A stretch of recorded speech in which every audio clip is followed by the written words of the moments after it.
பேசும்போது யாரும் ஒருத்தர் சொன்னாங்க, நீங்க அந்த நிலையிலிருந்து அதை உணருங்க அப்படின்னாங்க. நான் என்னுடைய நிலையிலிருந்து நிறைய விஷயங்களை உணர்ந்த போது, பாலச்சந்திரையா பேசுற போது கட்டார்ல போய் பயிற்சி கொடுக்க கதவெல்லாம் சாத்திட்டு திருட்டுத்தனமா கொடுக்க வேண்டிய சூழ்நிலை இருந்துட்டு இருந்தது. அங்க போய் பிரான்ஸ்ல பேசுற போது இப்படி ஒரு தத்துவம் இருக்கு அப்படின்னு அவங்க கேட்டதெல்லாம் தெரிஞ்சது.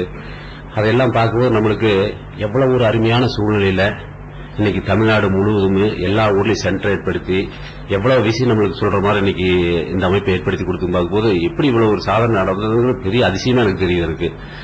இதை விட என்ன அப்படின்னா, இந்த தத்துவத்தை இங்க இருக்கிறவங்க நிறைய பேர் உட்கார்ந்து கேட்டிருந்தாங்க. இந்த தத்துவம் எப்படின்னா மனசுல ஒவ்வொருத்தருக்கும், அதாவது ஆன்மீகவாதிகள், இங்க இருக்கிற சித்தர்கள், இங்க இருக்கிற துறவிகள், இங்க இருக்கிற சாமியார்கள் எல்லாருமே உட்கார்ந்து கேட்டால் அவங்களுக்கு 100% வேணா உடல கலந்துரையாடலாம். நம்ம தத்துவத்தை அப்படியே அவங்களுக்கு சொல்றாங்க, அவங்களுக்கு அப்படியே பிடிச்ச மாதிரி இருக்கு. பகுத்தறிவாதிகிட்ட போய் கேட்டால் அவங்களுக்கு அது பிடிக்குது. கிறிஸ்துவத்தில் போய் கேட்டால் அவங்களும் அதை ஆமாவா ஏத்துக்கிறாங்க. முஸ்லீம் மதத்தில் போய் கேட்டால் அவங்களும் ஏத்துக்கிறாங்க. இந்து மதத்தில் கேட்டாலும் ஏத்துக்கிறாங்க. அப்ப என்ன இதுல என்ன எல்லாருமே ஏத்துக்கிற அளவுக்கு இருக்குது அப்படின்னா, கட்சிக்காரர் கேட்டாலுமே கம்யூனிஸ்ட்காரமே ஏத்துக்கிறாங்க, சோசியலிஸ்ட் கட்சிக்காரமே ஏத்துக்கிறாங்க. அப்ப என்ன அப்படின்னு யோசனை பார்க்கும்போது இதுலதான் உண்மை இருக்குது. அதனாலதான் எல்லாரும் ஏத்துக்கிறாங்கிற உண்மை நல்லா எனக்கு இதெல்லாம் கலந்து நிறைய தெரிய வந்தது. இதுல ஒரே ஒரு விஷயத்தை மட்டும் சொல்லி நான் நிறைவு பண்ணிக்கிறேன். நான் அமெரிக்கா போயிருக்கிற போது ஒரு சின்ன மேனேஜ்மெண்ட் கோர்ஸ் போயிருந்தேன்.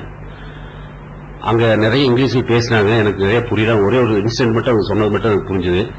ஒரு மேனேஜ்மெண்ட் கோர்ஸ் கிளாஸ் எடுக்கிற நேரா ஸ்டேஜுக்கு வந்தாரு. இந்த மாதிரி உட்காந்து ஆடியன்ஸ் ஒருத்தர் மேல வர சொன்னாரு. ஒரு சவப்பெட்டி கொண்டு ஸ்டேஜில் வச்சாங்க. அதுல அவர் படுக்க சொல்லிட்டாப்ல. அவர் பயந்துட்டு உள்ள படுத்தார், பேனை போட்டு மூடிட்டாங்க. 3 முன்னாடி அவர் கேட்ட வார்த்தை, இப்ப நீங்க இறந்துட்டீன்னு நினைச்சுக்கங்க. இப்போ உங்க மனைவி உங்களை என்ன சொல்லிட்டு அழுகணும், உங்க குழந்தைகள் உங்களை என்ன சொல்லிட்டு அழுகணும், உங்க உடன் பிறந்தவர் என்ன சொல்லிட்டு அழுகணும், உங்க உறவினர்கள் என்ன சொல்லிட்டு அழுகணும், உங்க நண்பர்கள் என்ன சொல்லிட்டு அழுகணும், உங்க கூட வேலை செய்யறவங்க ஒருத்தர் என்ன சொல்லிட்டு அழுகணும், இந்த சமுதாயம் உங்களை பத்தி என்ன சொல்லணும் சொல்லிட்டு அழுகணும் அப்படின்னு நினைச்சு பாருங்க அப்படின்னாரு. ஒரு 5 நிமிஷம் எல்லாருமே அமைதியா இருந்தாங்க. அப்புறம் திறந்து விட்டு அவர் அனுப்பிச்சு வச்சுட்டாங்க. மிகப்பெரிய விஷயம் எனக்கு அதுல புரிஞ்சுது. இப்ப நாம் எல்லாரும் அதே நிலையில இருந்து சரியா எல்லாருமே நல்ல முறையை சொல்லிட்டு அழுகிறதுக்கு உண்டான வாய்ப்பை நம்ம மனவளக்கலை கற்றுக் கொடுத்திருக்கு. நல்ல முறையில் சொல்லிட்டு அழுகிறது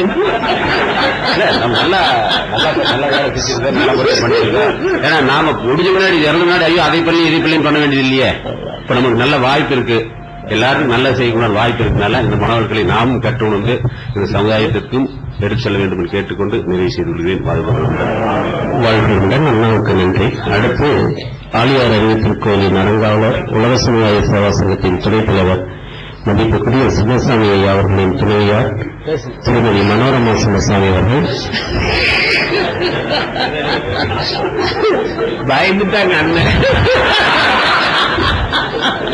என் குருநாதர் புத்தகத்தின் ஆசிரியர் திருமதி மனோரமா சிவசாமி அவர்கள் இப்போது என் குருநாதர் புத்தகத்தை எழுதுவதற்கு காரணமாக இருந்தவர் அண்ணா. ஆய்வு வளமுடன் எனது அருமை சகோதர சகோதரிகளே, இது சும்மா இதுக்காக சகோதர சகோதரிகள்ங்கிறது சும்மா ஒப்புக்கான வார்த்தை அல்ல. நம்ம இந்த சங்கத்துக்கு வந்ததுக்கு அப்புறம் எல்லாம் உணர்ந்துட்டோம். எல்லா சக உதரர்கள் இப்ப சாமிஜி இதுல கேட்ட கருமையத்தால நம்ம எல்லாம் இணைக்கப்பட்டிருக்கிறோம். அவர் சொன்ன மாதிரி எங்கெங்கிருந்தோ இங்க இந்த 4 நாள் கூட இருந்ததுல மட்டற்ற மகிழ்ச்சி. ஏதோ சாமிஜி பல முத்துக்களை எல்லாம் சேர்த்து ஒரு மாலை கோர்த்தது போல நம்மளுக்கெல்லாம் இப்படி ஒரு அனுபவத்தை ஏற்படுத்திருக்காரு. இந்த 4 நாள்ல இவ்வளவு ஒரு அமைதியான அழகான இடத்தை அமைத்து அதுல அருமையான சாப்பாடு போட்டு அருமையான சொற்பொழிவு கொடுத்து கங்கை நம்ம உடம்ப சுத்தம் பண்ணுச்சுன்னா இந்த பேராசிரியர்களும் அண்ணா அவர்களும் நம்ம மனசை சுத்தம் பண்ணிருக்காங்க. எத்தனையோ பேரு சாமிஜி கிட்ட நிறைய கேட்டிருக்கோம். நாங்கெல்லாம் ஆரம்பத்துல 1983 ஒரு தடவை ரிஷிகேஷ் வந்திருக்கோம்.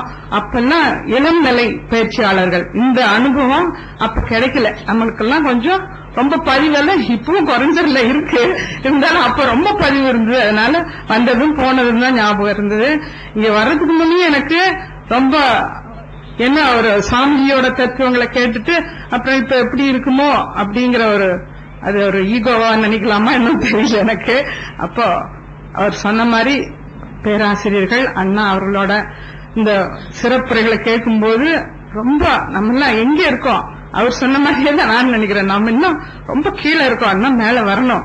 அதுக்கு இந்த மாதிரி பயிற்சிகள் வருஷத்துக்கு ஒரு தடவை நம்மனா இந்த ஒரு கங்கை உடம்பு சுத்தம் பண்ணுது, இவங்க எல்லாம் மனசை சுத்தம் பண்றாங்க. இந்த ஒரு வருஷத்துக்கு தாங்கும், மறுபடியும் வரலாம் அப்படின்னு சொல்லிட்டு இந்த மாதிரி அமைதியா இந்த ஏற்பாடு செஞ்ச அனைத்து அன்பு உள்ளவங்களுக்கும் இங்க வந்துருங்க, வராதவங்க, ஏன்னா ஆலியார்ல இருந்து இந்த பயிற்சி முகாமுக்காக நிறைய அவங்க உழைப்ப கொடுத்திருக்காங்க. அவர்களுக்கு எல்லாருக்கும் சிறந்தாழ்த்தி நன்றியும் மகிழ்ச்சியும் தெரிவிச்சுட்டு, அதே மாதிரி ஒரு இயக்கம் ஒரு தலைவனுக்கு அப்புறம் நிலைச்சு நிக்குது, பலன் கொடுக்குது அப்படின்னா அதுக்கு முக்கியமான காரணம் ரெண்டு. ஒன்னு, அந்த இயக்க தலைவனோட கொள்கைகள், வலுவான ஆழமான கொள்கைகள்.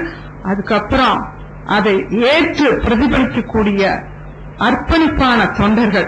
அந்த தொண்டர்களை பெற்றது சாமிஜியோட மிகப்பெரிய பேரு அப்படின்னு நினைக்கிறேன்.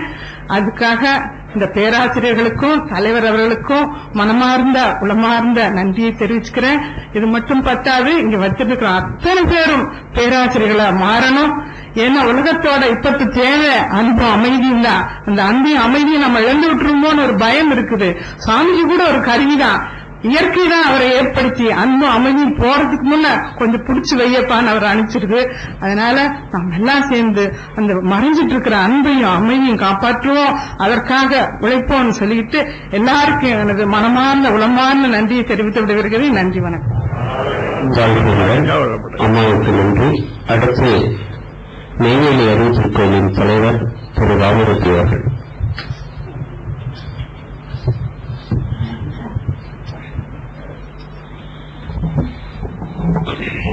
வாழ்க வளமுடன், வாழ்க வையகம், குரு வாழ்க, குருவே துணை. சிந்தனையை உடல் நலத்தை சீரமைத்து தூய்வித்த குருவே வாழ்க வளமுடன். உலக சமுதாய சேவா சங்கத்தினுடைய தலைவர் நமது அன்பர்க்குரிய SKM ஐயா அவர்கள் உள்ளிட்ட இந்த அவையை இந்த காலை பொழுதில் வாழ்த்தியும் வணங்கியும் இந்த 3 நாள் அனுபவத்தை உங்களோடு பகிர்ந்து கொள்வதில் மகிழ்ச்சி அடைகின்றேன். வாழ்க வளமுடன்.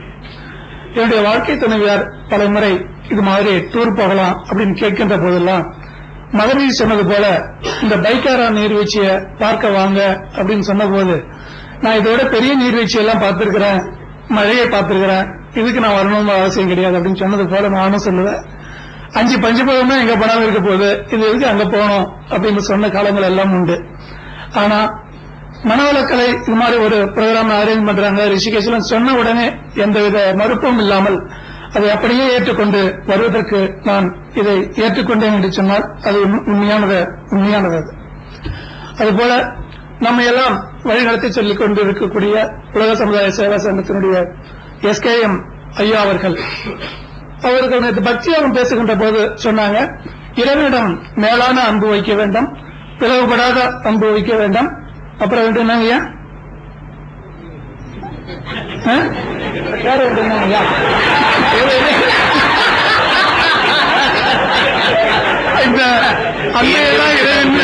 அன்பு, அதே மாதிரி மனிதர்களிடம் அன்பு. பக்தனுக்கு சொன்னாங்க, ஒரு பக்தனுக்கு மேலான அன்பு, பிளவுபடாத அன்பு, எதிர்பாராத அன்பு, இதை வைக்க வேண்டாம். அவர்தான் அப்போதுதான் அது உண்மையான பக்தியாகும் சொன்னாங்க. ஐயா அவர்கள் இதை இறைவன் மீது வைத்தார்களா என்று தெரியவில்லை. ஆனால் மனவளக்கலை அன்பர்கள் மீதும் அவர்கள் வைத்திருக்கின்ற அன்பு மேலான அன்பு, பிளவுபடாத அன்பு, எதிர்பாராத அன்பு, உண்மையான அன்பு என்பதை அவர்கள் இந்த 3 நாட்களும் நம்மை வழிநடத்தியிலிருந்து உணர முடிகின்றது. அதிலேயும் முதல் நாள் நீங்க எல்லாம் வர்றதுக்கு முன்னாடி நான் இங்க வந்துட்டோம், நானும் ஐயா தலைவர் ஐயா இங்க இருக்கின்ற போது அவர்கள் ஐயா கொடுத்த இன்ஸ்ட்ரக்ஷன் இருக்குதுங்களே, அதை பார்க்கின்ற போதே அது நன்றாக புரிந்து விட்டது. ஏன்னு கேட்டா ஒரு பேக்கேஜ் டூர் அரேஞ்ச் பண்ணா அந்த டூர்ல அந்த இடத்துக்கு வந்த உடனே அவருக்கப்புறம் அவர்களுடைய இஷ்டத்துக்கு அவங்க போகட்டும் அப்படின்னு சொல்லுவாங்க. ஆனா ஐயா அவர்கள் இன்ஸ்ட்ரக்ஷன் கொடுக்கின்ற போது இந்த கங்கையாறுல போய் குளிக்கின்ற போது கூட எப்படி குளிக்க வேண்டும், எந்த வழியாக செல்ல வேண்டும், அதற்கு ஏற்பாடு செய்யுங்கள், எல்லோருக்கும் வாகன வசதிகளை செய்யுங்கள் என்று சொல்லி இறுதி வரை நம் மீது அன்பு செலுத்தி இதை நடத்தி செல்கிறார்கள் என்று சொன்னால் அவர்களுடைய அந்த மேலான அன்புதான் அவர் நம்முதும் மனவளக்கலையின் மீதும் வைத்திருக்கின்ற மேலான அன்பையும் அது காண்பிக்கின்றது. மிகப்பெரிய ஒரு சிறந்த குருவை அடைவதற்கும் அந்த வழியில் நடக்கின்ற ஒரு தலைவரை நாம் அடைவதற்கும் மிகப்பெரிய பேறு பெற்றிருக்கின்றோம் என்பதை இந்த நேரத்தில் நினைவு கூற கூறுகின்றேன். வாழ்க வளமுடன்.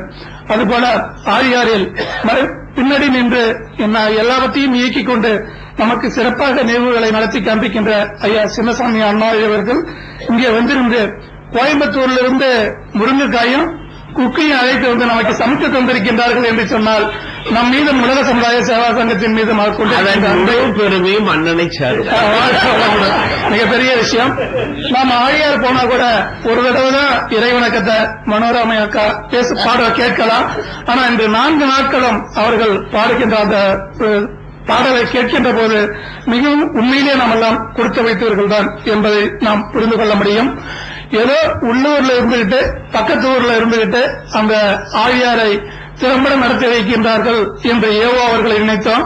ஆனா பல்லாயிரக்கணக்கான மைல்கள் கடந்து வந்து இங்கு ஏவோ அவர்கள் ஆழியாரையே உருவாக்கி தந்திருக்கின்றார்கள் என்று சொன்னா முதல் நாள் இந்த சேர போடும்போதே சொன்னாங்க இது ஆழியார் மாதிரி இருக்கணும், அதே மாதிரி அரங்க உருவாக்கணும் அப்படின்னு சொல்லி சொன்னாங்க. அது மாதிரி எந்த நேரம் பாத்தீங்கன்னாலும் நீங்க எப்ப அவரை தட்டி கேட்டீங்கன்னாலும் உடனே மனோல கலையை தான் பத்தி பேசுவாரு, இந்த அட்மினிஸ்ட்ரேஷன் பத்தி தான் பேசுவார் என்பதை நாம் உணர்ந்து கொண்டோம். ஐயா ஏவோ இந்த நேரத்தில் நாம் எல்லோரும் வாழ்த்துவதற்கு கடமைப்பட்டிருக்கின்றோம். அவரிடம் ஒரு கோரிக்கை வைத்திருக்கின்றோம். ஆழியாருக்கு மட்டும் ஒரு ஏவோ போதாது, 12 மண்டலங்களுக்கும் 12 ஏவோக்களை உங்களை மாதிரி உருவாக்கி தர வேண்டும் என்ற கோரிக்கை வைத்திருக்கிறோம். அது நீங்களே உருவாக்கணும், மண்டலத்தை உருவாக்கி தரோம், வைத்து தரடுங்க. அந்த அளவிற்கு மிக சிறந்த ஒரு நிர்வாகியாக நாம் இங்க அவரை நாம் பார்க்க முடிகின்றது. இதற்கு மேலாக நேற்று என் பின்னாடி ஒருத்தர் உட்கார்ந்து சொன்னாரு, என்னங்க இந்த பாலச்சந்தர் தொண்டையிலேயே சிரிப்பு வச்சிருக்கிறாரா அப்படின்னு கேட்டாரு. அவர்கள் இந்த டெல்லி குழுமம் அனைத்திற்கும் நாம் பாலச்சந்தர் அவர்களுக்கும் ஜெயந்தி அம்மையார் அவர்களுக்கும் ஐயா அவர்கள் அறிமுகம் செய்தது போல சின்னசாமியார் ராஜசேகர் அவர்களுக்கும் மனமார்ந்த நன்றியையும் வாழ்த்துக்களையும் இந்த நேரத்தில் தெரிவித்துக் கொள்கிறோம். ஏன்னு சொன்னா இவ்வளவு ப்ரோக்ராம் அரேஞ்ச் பண்ணுவது அவ்வளவு சாதாரணமான விஷயம் அல்ல. அத்தோடு பேராசிரியர் பெருமக்கள் எல்லோரும் எல்லா சப்ஜெக்டையும் மிக தெளிவாக சொன்னாங்க. ஐயா அவர்கள் முதல் நாள் பேசுகின்ற போது ஜெட்டு வேகத்தில் அவர் புறப்பட்டாங்க. இவ்வளவு ஸ்பீடா இதை பத்தி பேச போற ஆன்மீக பாதை பத்தி பேசுறாரு அப்படின்னு சொல்லி நினைச்சோம். அதற்கு காரணம் நாம் எதிரில் இருக்கின்ற இந்த ஆடியன்ஸ் தான் மிகப்பெரிய காரணம். நாங்க பல நிகழ்வுகளுக்கெல்லாம் போறோம், பல மாநாட்டுக்கு போயிருக்கிறோம். முதல் நாள் பாத்தீங்கன்னா இந்த அரங்கு நிரம்பி இருக்கும். கடைசி 2 நாள் கழிச்சு பார்த்தோம்னாக்க ஒருத்தர் 2 பார்த்தா உட்கார்ந்துருப்பாங்க, மீதி பேர் பூரா எங்காவது அவுட்டிங்ஸ் போயிருப்பாங்க. அப்படியெல்லாம் இல்லாமல் மிகவும் இறுதி வரை நாம் இருந்த இந்த நிகழ்வுகளை எல்லாம் கேட்கின்றோம் என்று சொன்னால் அது ஒரு மிகப்பெரிய ஒரு விஷயம் என்பதுதான் உண்மை. சில அரங்குகளை போனோம் சொன்னா, சில நிகழ்ச்சிகளை போனோம் சொன்னா, ஒண்ணு ராஜயோகத்தை பத்தி பேசுவாங்க, அல்லது பக்தி யோகத்தை பத்தி பேசுவாங்க, அல்லது பூஜைகளை பத்தி பேசுவாங்க, புனஸ்காரத்தை பத்தி பேசுவாங்க. ஒன்றைதான் அதுல நம்மளால கேட்க முடியும். எத்தனை நாட்கள் இருந்தால் கூட ஒரு சிறிய நிகழ்ச்சியை எடுத்துக்கொண்டு அது மிகப்பெரியதாக 2-3 நாட்களுக்கு வளர்ச்சி அதுதான் நம்ம கேட்க முடியும். ஆனால் இங்கே வந்து நாம் பக்தி யோகத்தையும் ராஜயோகத்தையும் மற்றும் ஞான யோகத்தையும் எல்லாவற்றையும் ஒரே அரங்கில் இருந்து நாம் கேட்கின்றோம் என்று சொன்னால் அது மகரிஷி நமக்கு அளித்த மிகப்பெரிய வரப்பிரசாதம். அந்த அளவிற்கு பேராசிரியர் பெருமக்களையும் உயர்த்தி இருக்கின்றார்கள் என்று நினைக்கின்ற போதுதான் நாம் பெருமைப்பட வேண்டிய ஒரு விஷயமாக இருக்கும். வள்ளலார் கூட கடைசி நேரத்தில் சொல்லுகின்ற போது, நான் எல்லாவற்றையும் கடைபிடித்தேன் கொள்வார் இல்லை, ஒருவரேனும் தேறினார் இல்லை என்று அவர்கள் சொல்லிய போது பக்கத்தில் இருந்த கல்பட்டார் என்று சொல்லக்கூடிய ஒரு அன்பர் வந்து அவர்தான் வள்ளலாருக்கு மிக துணையாக இருந்தவர். அப்படியே மைண்ட் போய் கீழே வந்துட்டாராம். ஆக ஒருத்தர் கூட தேர மாட்டாங்களாங்க அப்படின்னு சொல்லி சொன்னாங்க. ஆனா நாம் நம்முடைய கருமையத்தோடு தொடர்பு கொண்டு மகரிஷி அவர்கள் இன்று இத்தனை ஆயிரம் பேராசிரியர்களையும் மக்களையும் உருவாக்கி இருக்கின்றார்கள். அவர்களாகவே நாமவே அவர் இருக்கின்றார் என்று நினைக்கின்ற போது மிகப்பெரிய ஒரு செய்தியாக இருக்கின்றது. இதையெல்லாம் நாம் மக்களிடம் கொண்டு சேர்ப்பதற்கு மிகப்பெரிய ஒரு சங்கல்பம் எடுத்துக்கொள்ள வேண்டிய நேரம் இது என்று சொல்லி எல்லாரும் சொல்லுவாங்க, வருகின்ற போது நாம் எதையும் எடுத்து வரவில்லை, செல்லுகின்ற போதும் நாம் எதையும் எடுத்து செல்ல போவதில்லை என்று சொல்லி. ஆனால் அப்படி அல்ல, வருகின்ற போது நம்முடைய கருமையத்தோடு தான் நாம் இங்க வந்தோம். அந்த கருமையம் தான் இந்த நவகிரகங்களோடு தொடர்பு கொண்டு அதற்கு தகுந்தது போல அந்த கதிர்வீச்சுக்கு தகுந்தது போல உடலையும் மனதையும் அமைத்துக் கொண்டது. செல்லுகின்ற போதும் நாம் இந்த கருமையத்தை தான் இந்த ஆன்மாவாக இந்த பிரபஞ்சத்தில் இந்த பூமியில் விட்டுவிட்டு செல்லப் போகின்றோம். இந்த பிறவியில் நாம் எந்த அளவிற்கு இந்த கருமையத்தை தூய்மை செய்கின்றோமோ அந்த அளவிற்கு அது பிறகு எப்படி இந்த மாமுனிவர்கள் அந்த 4 பேரோடு சேர்ந்திருக்கின்றார்களோ, எப்படி மகரிஷி அவர்கள் இங்கே சேர்ந்திருக்கின்றார்களோ அதுபோல நம்முடைய கருமையமும் பல யானைகளோடும் மகன்களோடும் சேர வேண்டும் என்று சொன்னால் இந்த பிறவிலேயே நம்முடைய கருமையத்தை தூய்மை செய்வதற்கான வழிகளை நமக்கு மகரிஷி அவர்கள் தந்திருக்கின்றார்கள். அது ஒரே ஒரு வழிதான், தொண்டாற்றி இன்பம் காண்போம் என்று சொல்லி மீண்டும் ஒரு முறை எல்லோருக்கும் நன்றி சொல்லி விடைபெறுகின்றேன். வாழ்க வையகம், வாழ்க வையகம், வாழ்க வளமுடன். வாழ்க வளமுடன். அடுத்து அண்ணா அவர்களுக்கு நன்றி. அடுத்து தஞ்சாவூர் மனவளக்கலை மன்ற அறக்கட்டளையின் தலைவர் பேராசிரியர் சரவணன் அவர்கள். அவர் விழுப்புரம் மண்டல தலைவர் பேசுறார். இவர் சரவணன். வாழ்க வையகம், வாழ்க வையகம், வாழ்க வளம்தான். குருவே துணை. தலைவர் உள்ளிட்ட இந்த அறிஞர் சபைக்கு என்னுடைய வணக்கங்களும் வாழ்த்துக்களும். வாழ்க வளமுடன். இந்த ப்ரோக்ராம் ஏற்கனவே லாஸ்ட் ட்ரிப் போடும்போது கூட போகணும் அப்படின்னு சொல்லி என்னுடைய துணைவர் சொன்னாங்க. பட் அப்ப டூ டே இருந்ததுனால கிளம்பி வர முடியல. பட் இந்த தடவை சரி ரிட்டையர் ஆயிட்டோம், விட்டுக்கிறோமா வந்து சேரலாம்னு சொல்லி கிளம்பணும். பட் ஏதோ ரிஷிகேஷத்தை சுத்தி பார்க்கலாம் அப்படின்னு நினைச்சிட்டு என்ன ரெகுலரா தான் நிறைய லெக்சர்ஸ் கேட்டுட்டே இருக்கிறோம், புதுசா என்ன கேட்க போறோம் அப்படிங்கிற மாதிரி மனசுக்குள்ள ஒரு நினைப்பு. நம்மளே அப்படி தான் இருப்போம், நிறைய சப்ஜெக்ட் இருக்கும் தோணும் நமக்கும் கூட. பட் வந்தவொடனே வந்து திரும்பி அவங்க பாலசனுடைய இன்ட்ரடக்ஷன் கொடுக்க சொன்னாங்க. அது ரிஷிகேசன்னா ஏதோ ரிஷியோட முடி கிடையாது, இது ரிஷிகேசன் போட்டா புலன்கள் அடங்கி எப்படி இந்த இறைத்தோடு சேர்றது அப்படின்னு சொல்லி ஒரு வழக்கம் சொன்னாங்க. அதுவே கொஞ்சம் ஒரு யோசனையா இருந்தது. இதுக்கு முன்னாடி எப்படி கேட்டீங்கன்னா ஒரு தொடக்கம் அப்படிங்கிறது ஒரு நல்ல தொடக்கமா இருக்கணும். நம்ம ஏற்கனவே சொன்ன மாதிரி நம்ம மனோரமாக்க ஒரு பாட ஆரம்பிச்சாங்க பாருங்க, எல்லாருக்குமே மெய் சிலிப்பு கண்ணெல்லாம் தண்ணி வந்துடுச்சு அவங்களுக்கு. அந்த அளவுக்கு அதாவது இந்த மனம் ரம்யமாக இருக்கிற மாதிரி எல்லாருக்கும் இந்த மாதிரி மனதைக்குள் இருக்கக்கூடிய அளவுக்கு இப்படி எல்லாம் சிறந்த பாடல்கள் உருவாக்கி கொடுப்பாங்கிறதுனால தான் அவங்களுக்கு பேரே அந்த மாதிரி ஒரு மனோரமா அப்படின்னு அந்த காலத்திலே அவங்க பெற்ற வச்சிருப்பான் பொழுது மனசுக்குள்ள நல்லா தோணுச்சு. ஜஸ்ட் இந்த பாட்டு ஆரம்பிச்ச உடனே ஆகனையெல்லாம் தானே ஆட்டோமேட்டிக்கா ஸ்டார்ட் ஆரம்பிச்சிச்சு. திரும்பி அது கூட பேசணும் நினைச்சாங்க, தொண்டையில இருந்து குரல் வரல, திரும்பி வரல, கண்ணெல்லாம் தள்ளிட்டு போச்சு எதற்குமே. அந்த அளவுக்கு ரொம்ப ஒரு சிறப்பான பாடல். அதுவும் அந்த குரு வணக்கம் பாடினாங்க பாருங்க, அதே குருவை கொண்டு பக்கத்துல நிற்கிற மாதிரி உருக வச்சிருச்சு, அவங்களே கட்டி பாட்டு. ஆமா, ரொம்ப ஒரு மிகச்சிறப்பா இருந்தது. அந்த அளவுக்கு எல்லாருடைய மனசையும் ரொம்ப தொட்டு இருந்தது. ஸ்டார்டிங்கே வந்து அந்த அளவுக்கு ஒரு ஃபுல் சிங்ல ரொம்ப சூப்பரா வந்து ஆரம்பிச்சு அந்த மாதிரி ஒரு சிறப்பா பண்ணாங்க. நம்ம பேராசிரியர்கள் நிறைய பேர் நிறைய விஷயங்கள்லாம் சொல்லியிருக்காங்க. நம்ம பேராசிரியர்கள் ஒவ்வொருத்தரையும் நிறைய பேச ஆரம்பிச்சாலும் டைம் 3 minutes தான் சொல்லியிருக்காங்க. அதனால பேராசிரியர்கள் பேசுறது சுருக்கம் எல்லாத்தையும் நம்ம அப்புறமா பின்னாடி டிஸ்கஸ் பண்ணிக்கலாம் டீட்டெயிலா. ஆனா இந்த உணவு ஒழுங்கு அப்படின்னு சொல்லி ஐயா பேசும்போது சொல்லியிருந்தாங்க. நான் பார்த்தேன், உணவுல ஒழுங்குமுறை வேணும்னு சொல்லிட்டு இவ்வளவு உணவு அள்ளி போட்டு நீங்க எல்லாரும் ஒழுங்கா இருங்கன்னு சொல்லி நம்மளுக்கு ஒரு டெஸ்ட் வைக்கிற மாதிரி இருக்கு. வேண்டாம் வேண்டாம்னு நினைச்சிட்டு எல்லாரும் உணவு இருக்கும்போது சாப்பிடாம இருக்கிறதா உணவு இருக்குன்னு சொன்ன மாதிரி ஐயா அதை பார்த்து எப்படி சாப்பிடாம இருக்கணும் கொஞ்சம் கொஞ்சம் எடுத்து ஃபுல்லாக கடைசியில் பாத்தீங்கன்னா 2 மணி நேரம் இதுதான் சரிக்குது தெரியுது. இது சரிக்காம இருக்கும்போது ஓவரா சாப்பிட முடியும் அப்பதான் தெரியுது. அப்புறம் அடுத்த திரும்பி அந்த டெஸ்ட்ல நம்ம பாஸ் பண்ண வேண்டிய ஒரு சூழ்நிலை ரொம்ப சிறப்பா இருந்தது. அது போல மிகச்சிறந்த நிர்வாகம். இது எல்லாத்துக்கும் மேல வந்து நமக்கு நம்மளுடைய அன்பு தலைவர் அவர்கள் கொடுத்தது. நானும் நிறைய ஸ்பீச்சஸ் நிறைய விஷயங்கள் கேட்டிருக்கோம். பிரம்மஞானத்துக்கு வராங்க, பிசிபிக்கு வராங்க, எல்லாத்தையும் கேட்டுட்டே இருக்கோம். நிறைய விஷயங்கள் பேசுறாங்க. ஆனா ஒருவரை பேசும்போது ஒரு மாதிரி வித்தியாசமா இருந்தது. இந்த இதில் பேசும்போது இந்த மாதிரி ஒரு 4 டாபிக்ல இவ்வளவு சிறப்பா அவங்களால கொடுக்க முடியும் அப்படின்னு சொல்லி நம்ம யாருக்குமே தெரிஞ்சிருக்க நியாயம் இல்லை. அவங்க ராமராஜ் காட்டினாங்க, அவங்க ஐயா சொன்ன மாதிரி இவ்வளவு சிறப்பா இந்த மாதிரி ஒரு பயிற்சி இவ்வளவு சப்ஜெக்ட் இருக்கும் அப்படிங்கிறது தெரியல. ஏன்னா 4 நாளுக்கும் ஃபுல் அண்ட் ஃபுல் 5 நாளைக்கு உட்கார்ந்து நம்ம இந்த பயிற்சியில் ஈடுபட்டு இந்த இவ்வளவு சப்ஜெக்ட் உருவாகும் அப்படிங்கிறது நமக்கே தெரியாது. அது சொல்லும்போது ஒரு கருத்தும் பாத்தீங்கன்னா நம்ம சொல்லல, அந்த மாணவர்களுக்கு போய் ரீச் ஆகணும்னு சொன்னா டீச்சர்ஸ் அந்த மாணவனுடைய அறிவு நிலைக்கு போனா தான் சொல்ல முடியும். சோ நம்மளுடைய நிலைக்கு வந்தா தான் நமக்கு விளங்க முடியும். சுவாமி சொல்லுவாங்க, விளக்கினேன் விளங்கியே அப்படிம்பாங்க. அதாவது நம்ம விளங்கிக்கிறது ஒரு பக்கம், அது அடுத்தவர்களுக்கு விளக்குவது ஒரு பக்கம், அவர்கள் விளங்கிக் கொள்ளுமாறு விளக்குவதுங்கிறது இன்னும் அதோட ஒரு பெரிய சூப்பர் ஸ்டேஜ். அது அந்த மாதிரி நமக்கு விளங்கிக்கிற மாதிரி இவ்வளவு பெரிய தத்துவங்களை எல்லாம் ரொம்ப சிம்பிளா கொண்டு வந்து அதுவும் ரொம்ப ஒரு இன்முகத்தோட சிரிச்சு விரிச்சுக்கிட்டு அப்படி பொங்கி எல்லாத்தையும் கொடுத்தாங்க. அந்த அளவுக்கு ரொம்ப சிறப்பா இருந்தது. நான் கூட நினைச்சேன், இப்ப இன்னும் இந்த மாதிரி ஒரு தொடர் சொற்பொழிவு போடும்போது பேராசிரியர்கள் எல்லாத்தையும் வர வச்சு ஒரு தொடர் சொற்பொழிவு போட்டு உங்களுக்கு டெய்லி ஒரு கிளாஸ் நம்ம நடத்தலாம் போல இருக்கு அப்படின்னு சொல்லிட்டு. ஏன்னா பேராசிரியர்களுக்கு பாடம் நடத்தக்கூடிய அளவு கூட, ஏன்னா அது அவங்க சின்ன வயசுல இருந்தே அந்த அளவுக்கு அவங்களுக்கு அந்த மார்க்கத்தில் ஒரு ஈடுபாடு, தத்துவத்தில் ஈடுபாடு, நிறைய சுவாமிகளோட தொடர்பு. இப்ப இந்த லாஸ்ட் மந்த் தஞ்சாவூருக்கு அவங்க ப்ரோக்ராம் போட்டுட்டு வந்திருக்கும் போது கூட ஒரு காலையில் ஒரு 8 மணிக்கு போன் பண்ணா சீக்கிரம் உடனே சொல்லுங்க, நான் பக்கத்தில் சாமியோட போயிட்டே இருக்கேன் கார்ல அப்படிங்கிறாங்க. சோ 8 மணிக்கு அவங்க வந்து வெளியே விட்டு தூங்கி எழுந்திரிச்சு லேட்டா எல்லாம் செய்யறதுனால இருக்கு. ஆனா அந்த 8 மணிக்கு வெளியில ஒரு ப்ரோக்ராம் பாத்தீங்கன்னா இன்னொரு சாமிகளோட வந்துட்டு இருக்காங்க அப்படின்னா சதா சர்வ காலமும் அதே சிந்தனையில இருந்துட்டு இருக்காங்க. இப்ப ஒரு நல்ல ஒரு தலைவரை உருவாக்கி கொண்டு வந்து சுவாமிஜி நமக்காக கொடுத்திருக்காங்க. அதோட இல்லாம நம்ம சாதாரணமா சொல்லுவோம், சுவாமிஜி வந்து நமக்குள்ள இருக்காருன்னு சொல்லி சொல்லுவோம்.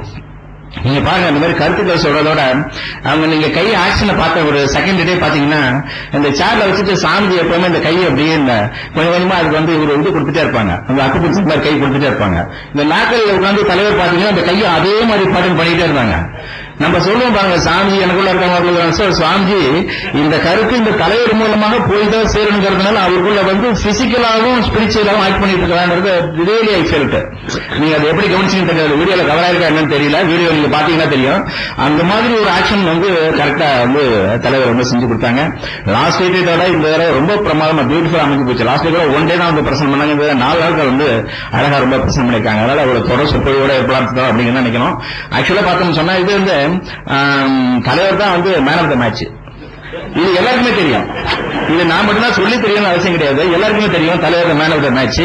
இதை ரொம்ப ஸ்பிரிச்சுவலா ஸ்டார்ட் பண்ணி கொடுத்ததுல உமன் ஆஃப் த மேட்ச் வந்து மனோரமாக்கா. அதனால ரொம்ப பியூட்டிஃபுல்லா இருந்தது. இதெல்லாம் நிறைய சொல்ல முடியாது, ஏன்னா ஆளுக்காளுக்கு அவங்க பார்த்துட்டு அவங்க கொஞ்சம் சொல்லிட்டாங்க.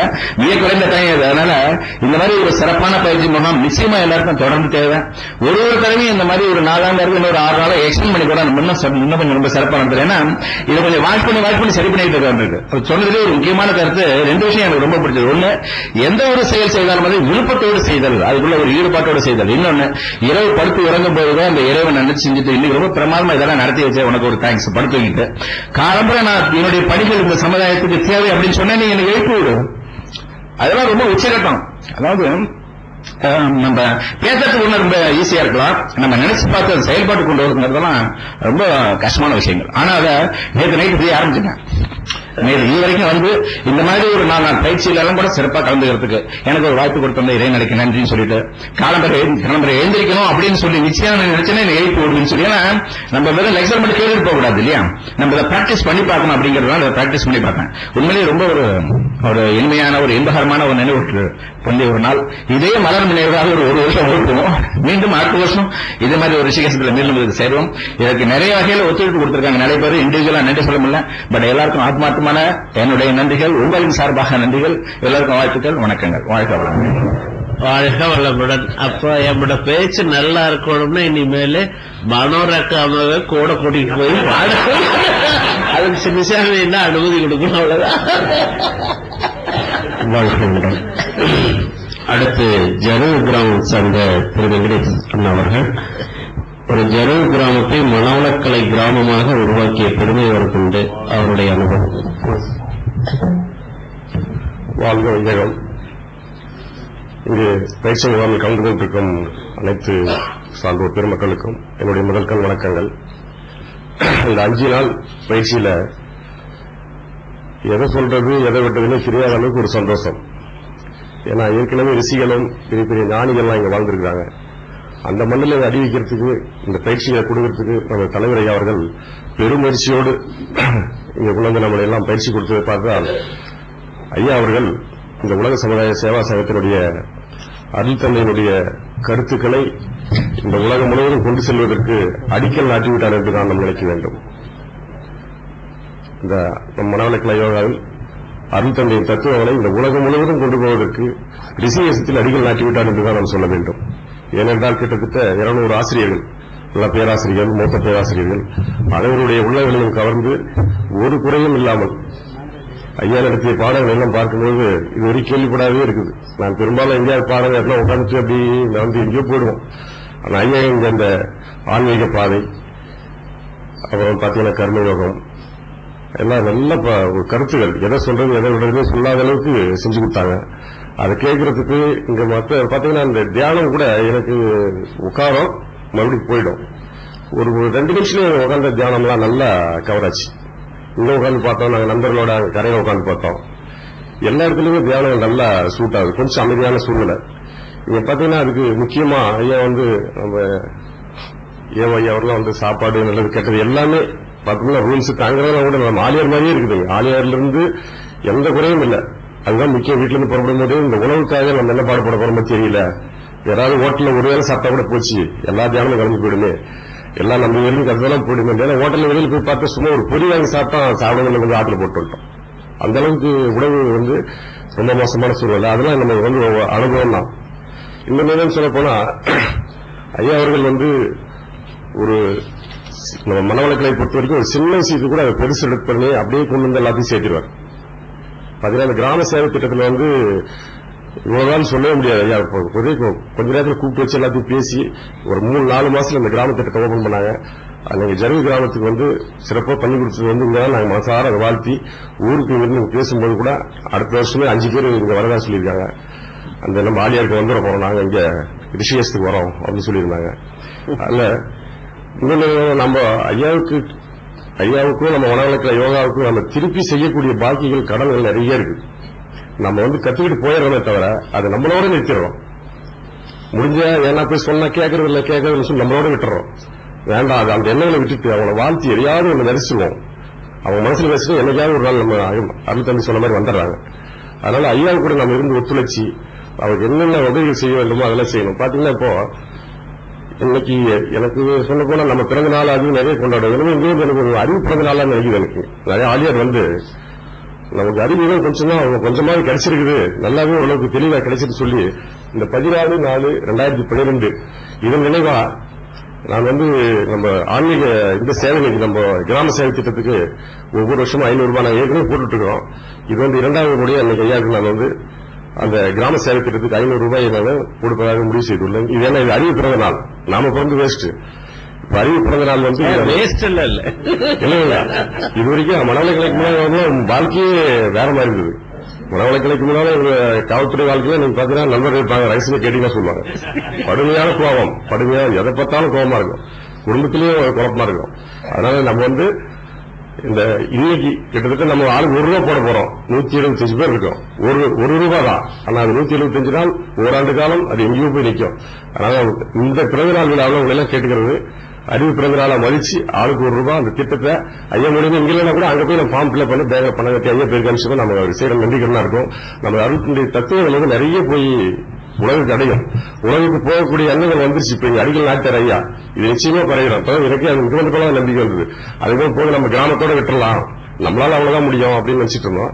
ஆனா இப்போ நம்ம கிட்டத்தட்ட உலகம் பூரா போய் சேர்ந்தோம். இதுல ஒன்னும் அந்த மாற்றமே ஐயா ஸ்ட்ராங்கா அடிகள் போட்டா இருக்கும். ஆனா நம்முடைய ஒத்துழைப்பும் நம்மளுடைய அவங்களுக்கு வந்து பாடம் நடத்துறதுல இருந்து சிறு உதவிகள் நம்ம செஞ்சு கொடுத்தோம்னா நல்லா இருக்கும்.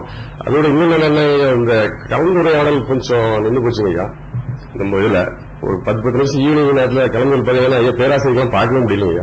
வாலியார்ல வந்து பாத்தீங்கன்னா நம்ம ஐயா ஆமாங்க ஒரு 10 நிமிஷமா எல்லாமே டிஸ்கஸ் பண்ணி போறாங்க. போகும்போது நம்ம அவங்ககிட்ட 5 பேர் வெளியில பேசிட்டு இருக்காங்க. ஆளாளுக்கு ஒரு 3 கேள்வி கேட்டுறாங்க. அதனால கலந்துரையாடலுக்கு பேராசிரியர்களை வந்து உங்களுக்கு ஒரு 1/4 மணி நேரம் 1/2 மணி நேரம் விருப்பப்பட்ட வந்து கலந்து பேசிக்கலாம் ஐயா கிட்ட. நம்ம உணவு சம்பந்தமா ஐயெல்லாம் பேசினாங்க. குருவின் மேன்மை நம்ம உணவு எல்லாம் சிறப்பாக பேசும்போது அவங்க கலந்து பேசுறதுக்கு வெளியில் போகும்போது வாய்ப்பு கிடைக்கல. போனா நிறைய பேர் பேசிட்டு இருக்காங்க, ஏதாவது ஒரு டிஸ்டர்பன்ஸ் இருக்கு. இங்க உட்கார்ந்தோம்னா நம்ம அந்த கலந்துரையாடல் கேட்டுக்கலாம்.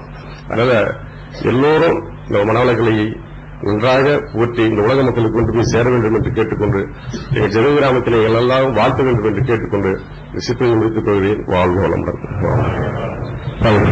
நன்றி. அடுத்து காஞ்சிபுரத்தை சேர்ந்த ஜான்சி ராணி அவர்கள்.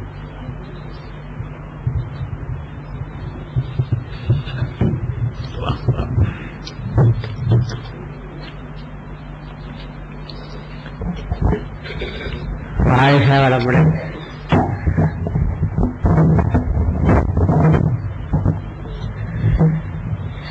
வாழ்க வளமுடன். அறிவிப்பே இல்லாம திடீர்னு இப்பதான் சொன்னாங்க. அதுல எனக்கு ஒரு பரபரப்பு இருந்தாலும் நான் வந்து கிறிஸ்து பிறப்பதற்கு முன் கிறிஸ்து பிறப்பதற்கு பின்னு வரலாறுல படிக்கிற மாதிரி மனவளக்கலை மன்றத்துக்கு வர்றதுக்கு முன்ன இருந்த ஒரு ஜான்சி ராணியே வேற, மனவளக்கலை வந்த பின்னால் இருக்கிற ஜான்சி ராணியே வேற. அவ்வளவு மாற்றங்கள் முதல்ல எனக்குள்ளேயே ஏற்பட்டுச்சு.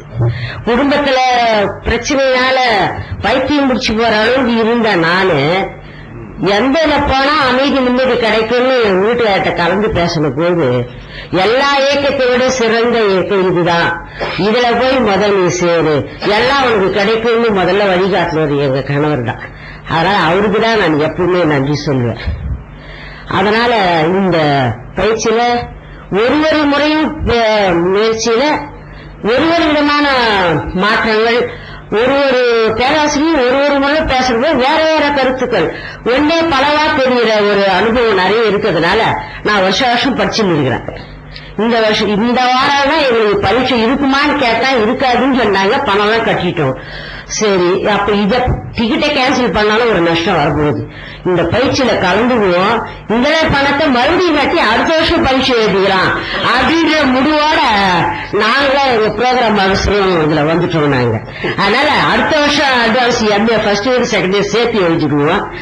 அதனால இவ்வளவுக்கு நிறைய பேராசிரியர்களுக்கு வந்தவங்க யாருக்கு யார் இணையவே இல்லை, எல்லாம் உயர்வா அவ்வளவு அருமையா பேசி மனம் உருகி போயிட்டு, அங்க பனி உருகி நீர் ஓடுற மாதிரி ஜனங்கள மனம் உருகி போயிட்டு, எல்லாத்துக்கும் மேல எப்பவும் சிரிச்ச முகமா நம்ம தலைவர், எப்பவும் சிரிச்ச முகம், எல்லாரையும் சிரிக்க வச்சாரு, எல்லாரும் சிரிக்க வச்சாரு.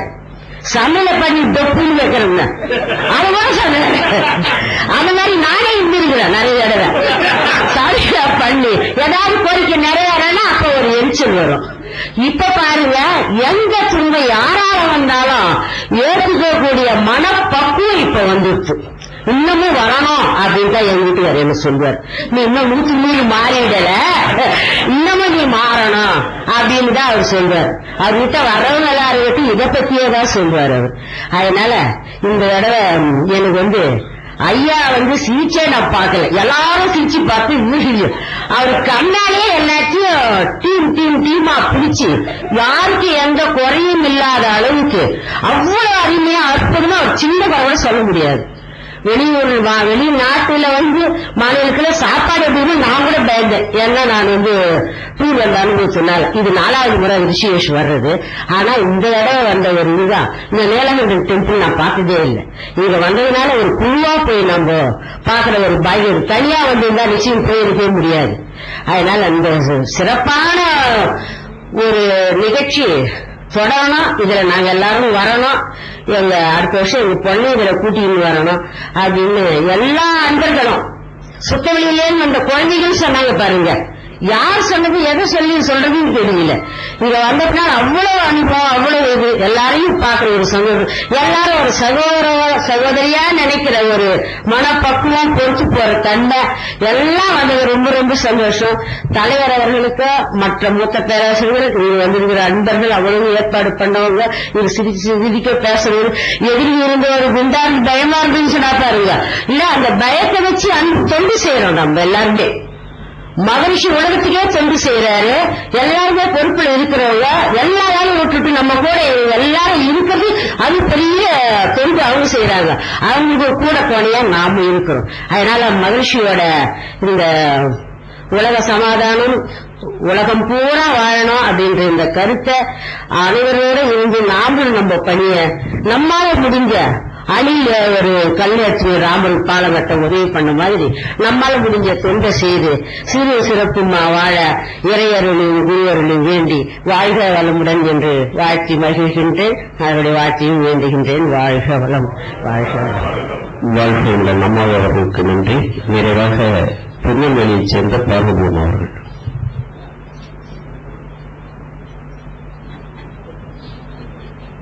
இல்ல டைம் ஆயிடுச்சு, அவ்வளவுதான்.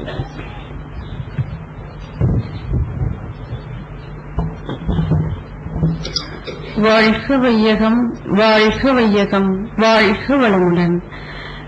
அகஸ்தியர் வாழ்ந்த பூமி தென்பொதிகை அடிவாரத்தில் உள்ள பாபநாசம் அருகில் உள்ள ஆழ்வார்குறிச்சி அப்படிங்கிற ஒரு கிராமத்திலிருந்து நான் வந்திருக்கிறேன்.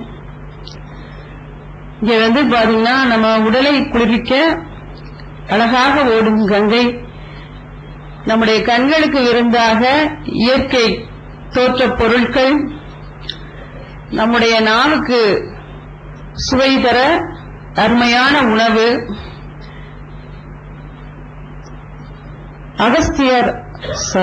ஆதிசங்கரர் வாழ்ந்த பூமி இது. அவர் தந்த வேதங்களிலிருந்தும் உபநிடதங்களிலிருந்தும் பகவத்கீதையிலிருந்தும் நம் மகரிஷி தந்த வேதாத்தியத்திலிருந்தும் ஏகப்பட்ட கருத்துக்களை நம்மிடம் ரத்தின சுருக்கமாக தலைவரையெல்லாம் ஒன் வேர்ட் கொஸ்டின் மாதிரி ஒவ்வொரு கொஸ்டினுக்கு ஆன்சர் அவ்வளவு அழகா கொடுத்தாங்க. அதெல்லாம் பாத்தீங்கன்னா சில பேருக்கு நிறைய விஷயங்கள் தெரிஞ்சுக்குவாங்க, அதை சொல்லிக் கொடுக்க தெரியாது. எனக்கு கம்ப்யூட்டர் தெரியாது. ஒருத்தவங்கிட்ட போய் கம்ப்யூட்டர் கத்துக்கலான்னு போய் உட்காந்தா இப்படிங்கிறாரு, எதை பண்ணனே தெரியல, எப்படி ஆன் பண்றாங்கன்னே சொல்லிக் கொடுக்க தெரியல. அது மாதிரி பாத்தீங்கன்னா ஐயா வந்து ஆன்மீக பயணம், பக்தி யோகம், கர்ம யோகம், ஞான யோகம், இதுல எல்லாம் பாத்தீங்கன்னா ஞான யோகம்னா என்ன அப்படின்னா அது ஒரு 9 ஒரு ஆன்சர்.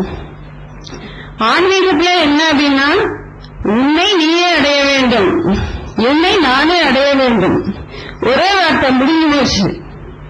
நாம வந்து நிறைய விஷயங்களை பக்தி யோகம் அப்படின்னா அதெல்லாம் பெரிய ஒரு வேதம் அப்படின்னு நாம நினைச்சிட்டு இருக்கிறோம். ஆனா பக்தி அப்படின்னா என்ன அப்படின்னா தூய அன்பு, மேலான அன்பு, ஒரே வார்த்தை முடிஞ்சு போச்சு. அதே மாதிரி கர்ம யோகம் பாத்தீங்கன்னா கர்ம யோகம் அப்படின்னா நம்ம என்ன நினைக்கிறோம், அது பகவத்கீதையை படிச்சாதான் தெரியும் அப்படின்னு எல்லாருடைய மனசுலயுமே அந்த எண்ணம் இருக்கு. ஆனா கர்ம யோகம் நீ செய்கின்ற செயல்களை விருப்பத்தோடு செய், முடிஞ்சு போச்சு. விருப்பத்தோடு செய்யும் போது, அன்போடு செய்யும் போது நம் அருகில் உள்ளவர்கள், நம்மை சார்ந்தவர்கள் அனைவரும் நிறைவாக வாழும்போதுதான் நமக்கும் நிறைவு கிடைக்கிறது. ஒவ்வொரு கொள்கையும் பாத்தீங்கன்னா அப்படியே ஒன் வேர்ட் மாதிரி நமக்கு கொடுத்திருக்கிறாங்க.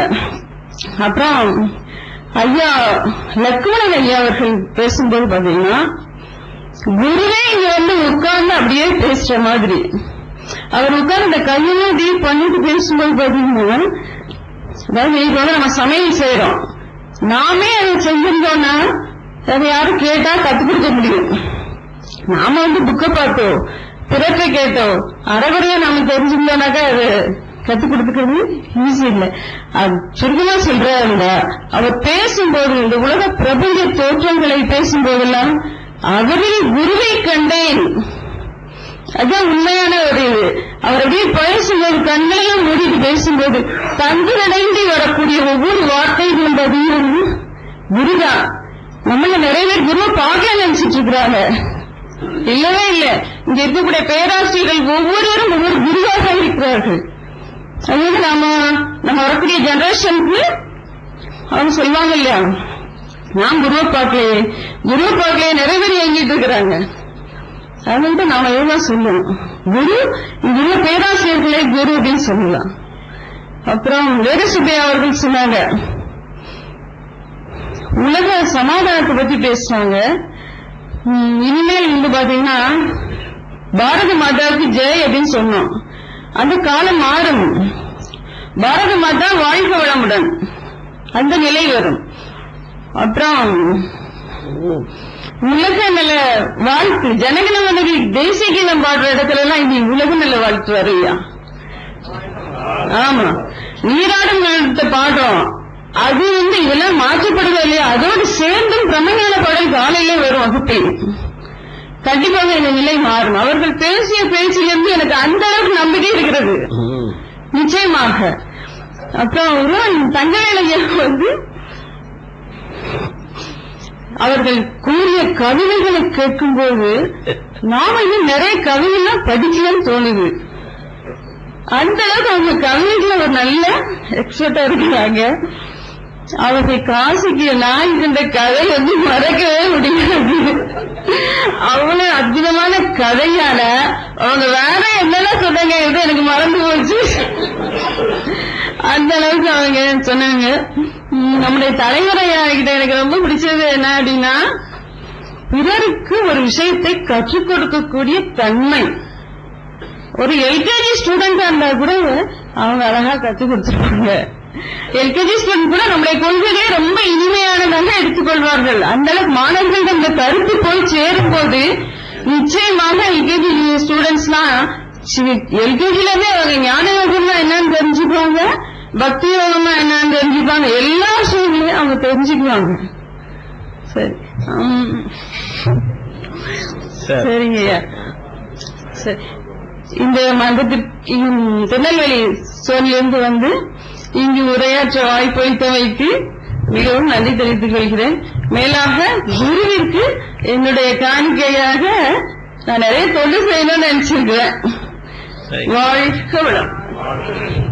வாழ்க்கையுடன் அனுபவங்களை பேசிய அனைத்து சந்தோஷ பெருமக்களுக்கும் நன்றிகள் தெரிவித்துக் கொண்டு, இந்த 7 பேர் அனுபவங்களை இங்கு வந்திருக்கின்ற 200 பேர் அனுபவங்களாக உங்களுடைய கருத்துக்கள் ஆலோசனைகள் எல்லாம் எடுத்துக்கொண்டு வருகின்ற காலகட்டங்களில் இந்த முகாம் மேலும் சிறப்பாக முழுமையாக நிறைவாக நடைபெற நாங்கள் முழுமையாக அர்ப்பணிப்புணர்வோடு பாடுகிறோம் என்ற உறுதியும் கூறிக்கொண்டு இப்போது நாம் எதிர்பார்த்துக் கொண்டிருக்கின்ற நம்ம தலைவர் அவர்களின் நிறைவுரை வாழ்கிறோம். சொல்கிறார், what you learn, what you listen, what you believe is not an importance, what result you have produced with that. இப்ப நம்ம என்ன ரிசல்ட்ட ப்ரொடியூஸ் பண்ற கேட்டதை வச்சு ஆமாமா சரியாத்தான் நல்லாத்தான் பேசினாங்க, இதனால என்ன, வாட் ரிசல்ட். ஆக நான் அன்போடு உங்களை வேண்டி கேட்டுக்கொள்ளுவேன், இன்றிலிருந்து இப்பொழுதிருந்து நம்முடைய வாழும் விதத்தை, வாழும் போக்கை, சிந்தனையில், நம்முடைய பேச்சை, செயல்களில் மாற்றம் ஏற்பட வேண்டும். இதுதான் எசன்ஸ். இப்ப நம்ம பேசிட்டு எல்லாம் நல்லா தான் பேசணும். பேசுறதுங்கிறது ஒரு சில பேர்த்துக்கு ஒரு ஆர்ட். அதனால நீங்க பேசுறது யாரு நல்ல கருத்து, நல்ல புக்கை நீங்க படிக்கணும், மைண்ட்ல எல்லாம் கட்டக்கூடாது. ஆனா இதுக்கு நம்ம வாழ்க்கைக்கு என்ன சம்பந்தம் இருக்கு? அறநெறி, அற வாழ்க்கை பற்றி சுவாமிஜி இறை உணர்வுனா அறநெறின்னு சொல்லிட்டாங்க. அந்த அறநெறிப்படி வாழ்கிறோமா? ஒழுக்கத்தை மேம்படுத்துகிறோமா? நம்முடைய ஒழுக்கத்தை நாம் தான் மேம்படுத்த முடியும். நம்முடைய பழக்கத்தை நாம் தான் மாற்ற முடியும். இதுதான் ரொம்ப இந்த ரிஷிகேஷத்துல கலந்துகிட்டது. I can do. வேற யாரும் நமக்காக பண்ண முடியாது. யாரும் நமக்காக ஒரு வழியை சொல்லிக் கொடுக்கத்தான் முடியும். இங்க ஆசிரியர்கள் நல்லா பேசுவோம், நாங்கெல்லாம் நல்லா சொல்லிக் கொடுக்கிறோம். ஆனா எப்ப அந்த கருத்துக்கு மதிப்பு வரும்னா அதை நடைமுறைப்படுத்துறதுல தான் நமக்கு பயன் கிடைக்கும். இப்ப நான் எசன்ஸ் நேத்தும் சொன்னேன், இன்னைக்கு சொல்றேன். இதுவரைக்கும் நம்ம கத்துக்கிட்டதனுடைய ரிசல்ட் என்னவா இருக்கணும்? ஒரு சுருக்கமா 5 நிமிஷத்துல சொன்னா, நம்ம அறிவோட வாழணும். நான் அகைன் ரிப்பீட் பண்றேன், எந்த அறிவோட? பகுத்தறிகின்ற அறிவோக. am I right? அப்படி நீங்க கேட்கணும். சரிங்களா? நான் சொல்லுது am I right? நான் இப்ப பேசுறது சரியா? எல்லாம் பார்த்தீங்கன்னா நத்திங் பட் கரெக்ஷன். ஆன்மீக சாதனை என்பது நத்திங் பட் கரெக்ஷன். நம்ம தப்பு பண்ணிருப்போம், நீங்க தயவு செய்து அதை நினைச்சுக்கிட்டு இருக்கிறது போயே போச்சு. நம்முடைய பிறந்த தேதியை மாற்றுவதோ, குடும்பம் எல்லாத்தையும் மாற்ற முடியாது. அப்பா அம்மாவை மாற்ற முடியாது, பிறந்த தேதியை மாற்ற முடியாது. மாற்ற முடிந்தது எது என்றால், ஒரு மகான் சொல்றார். யாரு? இந்த ரிஷிகேஷுக்கு அந்த டயன்சாமி. அவர் சொல்றார், சந்திரனையும் சூரியனையும் எப்படி மாற்ற முடியாதோ அதைவிட பேருண்மை நீங்கள் மற்றவர்களை மாற்ற முயற்சிப்பது. என்ன இறைவா, எதை மாற்ற முடியும், எதை மாற்ற முடியாது என்ற அறிவை கொடு. பிரேயர் அவர்கள், இவருடைய பிரேயர் தயன்சாமி.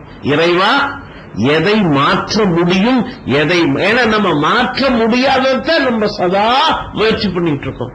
யாரா? மற்றவங்களை. இப்போ சந்திரனை பார்த்து கொஞ்சம் இப்படி இருந்தா பரவாயில்ல, கொஞ்சம் அந்த கலர் இப்படி இருந்தா பரவாயில்ல நினைச்சா எது முடியாதோ, இமயமலையை பார்த்து எப்படி மாற்ற முடியாதோ அதுபோல் புரிந்துகொள், நீ மற்றவர்களை மாற்ற முடியாது. நம்ம சொல்றதோடு சரி. அது சில பேர்த்துக்கு சொன்னா எச்சா பண்ணுவாங்க. அதையும் சொல்லாத இருக்கிறது அதை விட மதி. நடந்து நம்ம காமிக்கலாம், பொறுமையா இருந்துக்கலாம். நல்லா புரிஞ்சுக்கங்க. எதை மாற்ற முடியும், எதை மாற்ற முடியாது என்ற அறிவை கொடு. அப்புறம் இன்னொரு பிரேயர், எதை மாற்ற முடியும் என்ற மாற்ற முடியாது என்ற அறிவை கொடு. எதை மாற்ற முடியும்? உன்னுடைய ஒழுக்கத்தை, உன்னுடைய பேச்சை, உன்னுடைய செயலை உன்னால் மாற்ற முடியும். இறைவா, மாற்ற முடியாததை நான் என்ன? இப்ப நம்ம லைஃப் பார்ட்னர் அல்லது மற்ற சூழ்நிலை நம்மால மாற்ற முடியாதுன்னா என்ன பண்ணு? இறைவா, மாற்ற முடியாததை அப்படியே ஏற்றுக்கொள்ளுகின்ற பக்குவத்தை கொடு. Accept as it is. ரொம்ப சரியான கருத்து. நம்ம எல்லாரும் அதை ஃபாலோ பண்ணணும். அதை போய் நொந்துகிட்டு இருக்க வேண்டியதில்லை. Accept as it is. எனக்கு அதை படிச்சு ஒரு கருத்து வந்தது. அது என்னன்னா, அப்படியே ஏற்றுக்கொள்வது மட்டுமல்ல, அப்படியே ஏற்றுக்கொண்டு அவர்கள் மீதும் அன்பு செலுத்த வேண்டும். அருட்தந்தையோட அக்செப்ட் as it is. அப்படியே ஏற்றுக்கொள்வது மட்டும் போதாது, அவர்கள் மீதும் அன்பு செலுத்த வேண்டும். ஆக மாற்ற முடிந்தது எது, மாற்ற முடியாதது என்று தெரிந்து கொண்டேன். நிறைவா, நான் என்னை மாற்ற முயற்சி செய்கிறேன். நேர்மையான முறையில் என்னை மாற்ற முயற்சி செய்கிறேன். இறைவா, என்னுடைய ஆற்றல் போதவில்லை, என்னால எல்லாம் தெரிஞ்சுக்கிட்ட முயற்சி பண்ற முடியல. இறைவா, உன்னுடைய பேராற்றலின் துணை கொண்டு என்னை மாற்றுவதற்கு நீ உதவுவாயாக. எப்படி பிராயர் பாரு. இப்ப எதுக்கு இது ஞாபகம் வந்துன்னா, இந்த பயிற்சியில கலந்துகிட்ட நம்ம எல்லாத்துக்கும் இப்ப தெரிஞ்சு போச்சு. என்னங்க தெரிஞ்சு போச்சு? பகுத்தறியும் அறிவை நாம் வாழ்க்கையில் பயன்படுத்தி பலனடைய வேண்டும். நம்பர் 1.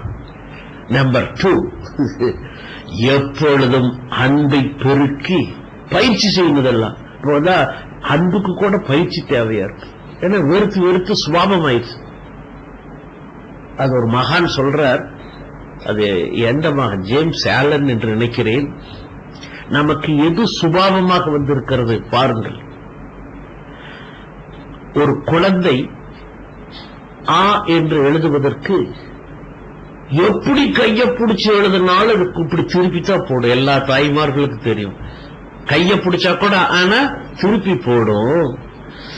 ஆனா பழக வேண்டும் என்ற ஆர்வமும் முயற்சியும் பயிற்சியும் அது இருந்தால் கொஞ்ச நாள்ல அந்த ஆ என்ற அச்சரத்தை சுத்தமாக எழுதி பழகிக்கொள்ளும்.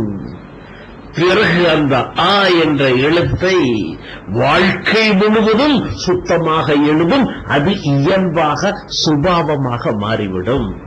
அப்ப யாராச்சும் ஆன தப்பா எழுதுனா அதை பார்த்துட்டு ஒரு சிரிக்கு, அவ்வளவுதான்.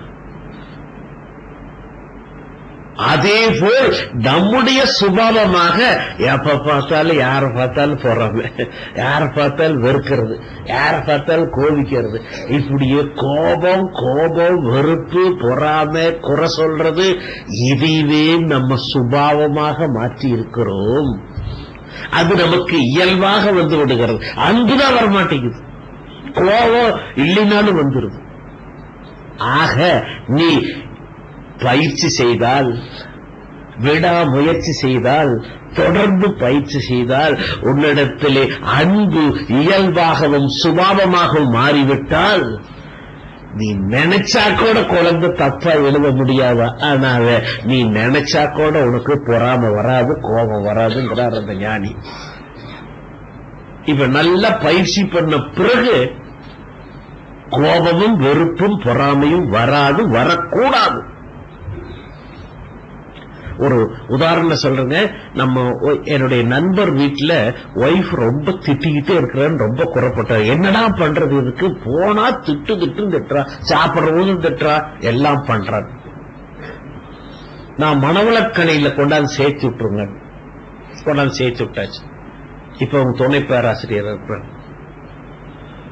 எப்ப பார்த்தாலும் அன்பா சிரிச்சு பேசிக்கிட்டே இருக்கிறாங்க. இப்போ போன வருஷம் அவரை பார்த்த ரொம்ப வாழ்க்கையை சப்புன்னு பண்ணிட்டா.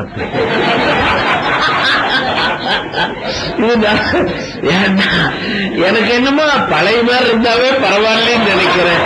என்ன திட்டாதையே சோறு போடுறான், அன்பா சோறு போடுறான், கொஞ்சம் கஷ்டமா இருக்கு. ஏன்னா இவருக்கு அதை திட்ட கேட்டு கேட்டு தூங்கி பழக்கம். அந்த திட்டு இல்லைன்னா நிறைய பேருக்கு கோவிச்சுக்கிட்டு பேசினாத்தான் பேச்சே வரும். சாதாரண கருத்தை சொல்ல முடியாது, கொஞ்சம் டென்ஷன் ஆகணும். ஆக இப்ப உணர்ச்சி பயத்தில் வாழாதீர்கள். அறிவு நம்மை ஆட்சி செய்ய வேண்டும். அருட்தந்தையோட மைய கருத்து. ஆக அதுக்கு சொல்ல வர அறிவே தெய்வம். நல்லா புரிஞ்சுங்க. அறிவு காட்டிய வழியில், அந்த அறிவின் ஒளியில் நாம் வாழ்க்கை வாழ வேண்டும். நம்பர் 1. அடுத்தது அன்பு. சொல்லிட்டு அன்பை பெருக்கினால், அன்பை பகிர்ந்து கொண்டால் அன்பு ஊற்றெடுக்கும். அறிவை பகிர்ந்து கொண்டால் அறிவு வளரும். அன்பே தெய்வம்.